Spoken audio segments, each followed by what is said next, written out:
Hi சுட்டீஸ், எல்லாரும் எப்படி இருக்கீங்க? இன்னைக்கு ஒரு கதை பார்க்கலாம். ஒரு நாள் 2 இளைஞர்கள் தங்களோட வியாபார விஷயமா வெளிநாட்டுக்கு போகிறதுக்காக வாடகை காரில் விமான நிலையம் நோக்கி போய்கிட்டு இருந்தாங்க. அப்போது ஒரு வாலிபன் 2 சக்கர வாகனத்தில் வேகமாக போனான். எதிரில் வர்ற காரணங்களை எல்லாம் லாவகமாக கடந்து சென்றான். காரில் போய்கிட்டு இருந்த ஒரு இளைஞன், இவன் என்ன வீட்டில் சொல்லிட்டு வந்துட்டானா, இவ்வளவு வேகமாக போகிறான், காரில் அடிபட்டு சாக போகிறான்னு சொன்னான். அடுத்த இளைஞனோ, ஆஹா, எவ்வளவு அழகாக பைக் ஓட்டுறான், எத்தனை வாகனங்களை முந்திட்டு போகிறான், எவ்வளவு லாபகமாக வளைந்து வளைந்து போகிறான்னா. ஒரே காட்சியை தான் 2 பேருமே பார்த்தாங்க. ஒருவன் அதை புகழ்றான், மற்றொருவன் அதை குறை சொல்கிறான்.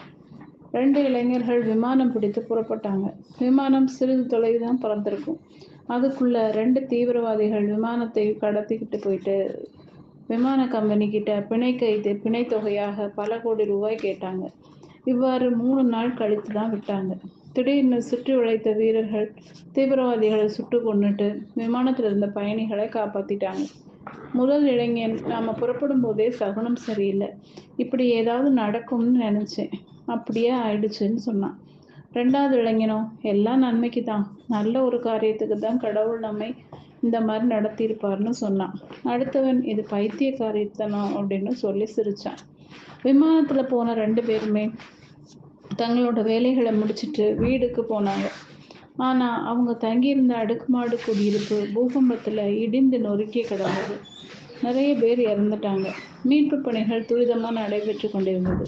2ஆம் இளைஞன், விமானத்தை கடத்தியவர்களுக்கு தான் நாம நன்றி சொல்லணும். விமானம் கடத்தப்பட்டதால தான் நாம இந்த ரூமை திரும்ப பார்க்க முடிஞ்சது.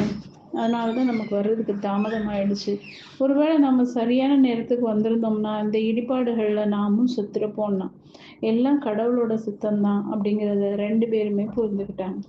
ஓகே சுட்டீஸ், இந்த கதை பிடிச்சிருந்தா லைக் பண்ணுங்க, சப்ஸ்கிரைப் பண்ணுங்க, ஃப்ரெண்ட்ஸ் அண்ட் ஃபேமிலிக்கு ஷேர் பண்ணுங்க. கூடவே இந்த பெல் ஐக்கானையும் கிளிக் பண்ண மறக்காதீங்க. பாய்.